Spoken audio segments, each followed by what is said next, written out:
بسم اللہ الرحمن الرحیم۔ السلام علیکم۔ محرم الحرام کے حوالے سے بیانات کا سلسلہ چل رہا ہے۔ ہم نے آپ لوگوں کے سامنے محرم الحرام کی فضیلت بیان کر دی، عاشورہ کی فضیلت بیان کر دی ہے۔ آج ہم آپ لوگوں کو بتائیں گے کہ محرم کی 10ویں تاریخ کو عاشورہ کیوں کہتے ہیں۔ بڑی ہی اہم معلومات ہیں، ان کو سنیں اور وہ بڑے 10 کام بھی بتائیں گے جو اس دن پیش آئے ہیں۔ علماء لغت نے جو توجیہ کی ہے اسے آپ پیش نظر رکھیں۔ پہلی توجیہ گنتی کے لحاظ سے۔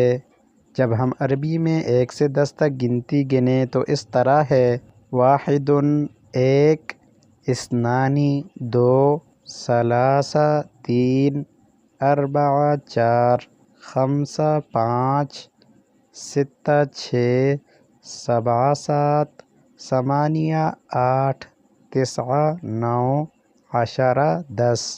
عاشورہ 10واں دن۔ محرم کے 10ویں دن کو اسی مناسبت سے عاشورہ کہتے ہیں۔ نمبر 2، وجہ تسمیہ یہ ہے کہ اس دن انبیاء کرام علیہم السلام کو اللہ رب العزت نے 10 انعامات سے نوازا ہے، اس لیے اسے عاشورہ کہا جاتا ہے، جس کی تفصیل اس طریقہ پر ہے۔ نمبر 1، حضرت آدم علیہ السلام نے جب بھول کر درخت ممنوعہ کا پھل کھایا، پھر فوراً ہی اپنی لغزش پر نادم ہو کر بارگاہ خداوندی میں ان الفاظ کے ساتھ توبہ کی: اے پروردگار، ہم نے اپنے اوپر ظلم کیا، اگر آپ کی بارگاہ قدس سے ہمیں معافی نہ ملی اور ہم پر آپ نے رحم نہیں فرمایا تو یقیناً ہم گھاٹے میں رہ جائیں گے۔ چنانچہ قرآن پاک میں ہے: فتاب علیہ، یعنی اللہ تعالیٰ نے آدم علیہ السلام کی توبہ قبول فرمائی۔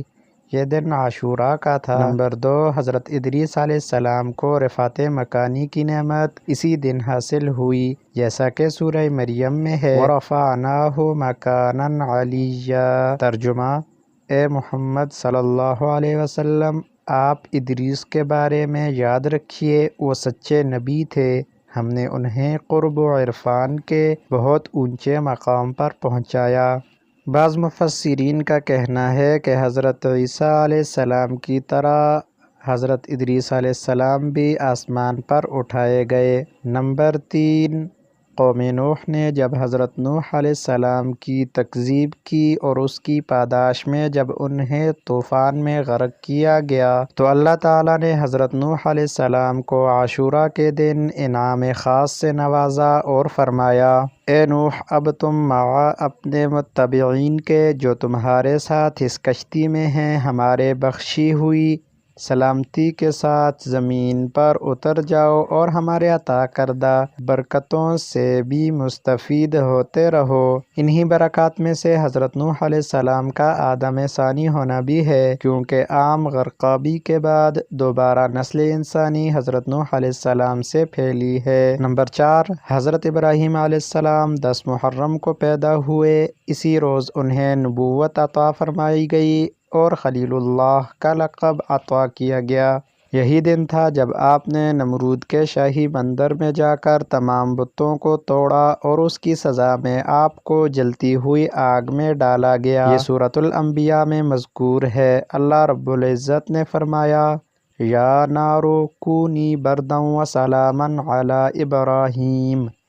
ترجمہ: اے آگ، تو ٹھنڈی ہو جا اور ہمارے خلیل ابراہیم علیہ السلام کے لیے سلامتی بن جا۔ مشہور روایت ہے کہ حضرت داؤد علیہ السلام کی توبہ اسی دن قبول ہوئی، جس کا ذکر سورہ صاد میں ہے۔ ترجمہ: اور داؤد علیہ السلام نے یہ خیال کیا کہ ہم نے ان کی آزمائش کی ہے تو انہوں نے اپنے رب کے حضور میں مغفرت کی درخواست کی تو ہم نے انہیں بھی معاف کر دیا اور توبہ کی قبولیت سے نوازا۔ نمبر 6، حضرت سلیمان علیہ السلام کے ہاتھوں سے ملک نکل گیا تو عاشورہ کے روز رب کے حضور میں ان الفاظ سے دعا کی: ترجمہ: میرے پروردگار، مجھے ایسا ملک غلبہ عطا فرما کہ میرے بعد کسی کے لیے ایسا ملک نہ ہو، تو اللہ تعالیٰ نے دوبارہ انہیں حکمرانی عطا فرمائی۔ نمبر 7، مشہور ہے کہ حضرت ایوب علیہ السلام کے جسم اطہر پر آبلے پڑ گئے، لیکن صبر کا دامن ہاتھ سے نہ چھوڑا اور خدائے قدوس کے حضور دعا کی، رب انی مسنی الضر وانت ارحم الراحمین۔ ترجمہ: میرے رب، مجھے تکلیف و مرض نے گھیر لیا ہے اور آپ ہی ارحم الراحمین ہیں۔ چنانچہ اسی دن یعنی 10 محرم کو ان کی دعا قبول ہوئی اور فرمایا، ہم نے حضرت ایوب علیہ السلام کی دعا قبول کی اور ان کی تکالیف کو دور کر دیا۔ نمبر 8، عاشوراء کے دن حضرت موسیٰ علیہ السلام نے دریائے نیل کو پار کیا اور فرعون مع اپنے لشکر کے غرق کیا گیا۔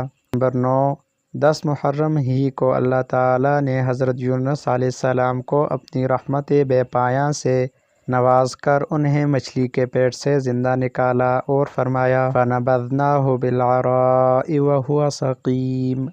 ترجمہ: ہم نے حضرت یونس علیہ السلام کو کنارے پر لا ڈالا اس حال میں کہ وہ بیمار تھے۔ نمبر 10، جب حضرت عیسیٰ علیہ السلام کو یہودیوں نے سولی پر چڑھانے کا ارادہ کیا تو جیسا وعدہ فرمایا تھا۔ ترجمہ: اے عیسیٰ، میں تجھے آسمان پر اٹھا لوں گا اور کافروں کے حربے سے پاک رکھوں گا۔ پھر جیسا سورہ مائدہ پارہ نمبر 6 کے مطابق حضرت عیسیٰ علیہ السلام کو ان کے رب نے آسمان پر اٹھا لیا اور سولی پر چڑھائے جانے والے شخص کے بارے میں وہ شک و شبہ میں ڈال دیے گئے۔ یہ انعام حضرت عیسیٰ علیہ السلام پر عاشوراء کے دن ہوا۔ یہ اجمالی تذکرہ تھا ان انعامات خاص کا جو اللہ تعالیٰ نے اپنے خاص بندوں یعنی اپنے انبیاء و رسل علیہم السلام پر اس روز فرمائے جو عاشوراء کا دن کہلاتا ہے۔ یوم عاشوراء یعنی 10 محرم کے دن ہی سانحہ کربلا بھی واقع ہوا، جس میں حضرت حسین ابن علی رضی اللہ عنہ کو میدان کربلا میں شہید کر دیا گیا۔ تو یہ وہ 10 انعامات ہیں، 10 وجوہ ہیں جن کی وجہ سے محرم کی 10 تاریخ کو عاشوراء کہا جاتا ہے۔ اللہ تعالی ہمیں دین اسلام کو سمجھ کر، سیکھ کر اس پر عمل کرنے کی توفیق نصیب عطا فرمائے۔